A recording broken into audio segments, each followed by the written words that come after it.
À Abidjan, l'affaire Soro est devenue une affaire politique. À son tour, l'opposition s'est prononcée contre le mandat d'arrêt visant l'ex-premier ministre et l'arrestation de 5 députés le soutenant. Pour la plateforme Coalition pour la démocratie, la réconciliation et la paix, les affirmations du procureur concernant l'enregistrement sonore effectué par les services de renseignement ivoiriens ne suffisent pas.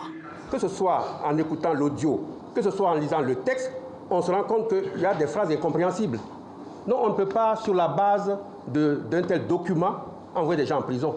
Nous exigeons la libération immédiate de toutes les personnalités politiques et les militants, arrêtés, et le retour sans condition de toutes celles qui sont contraintes à l'exil.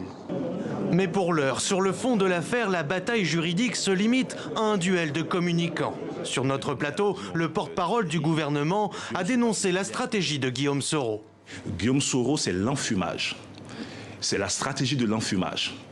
C'est de faire croire justement qu'on représente quelque chose médiatiquement alors que sur le terrain, il n'en est rien. Pourtant, vous êtes là, vous venez parler de cette affaire. Mais je parle de cette affaire parce qu'elle est grave.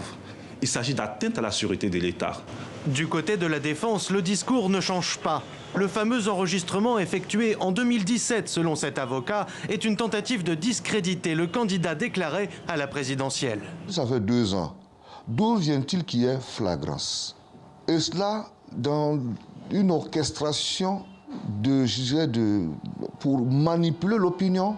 Ce mardi, Guillaume Soro avait dénoncé sur les réseaux sociaux la décision du pouvoir ivoirien dès septembre 2019 de l'écarter de la course à la présidentielle.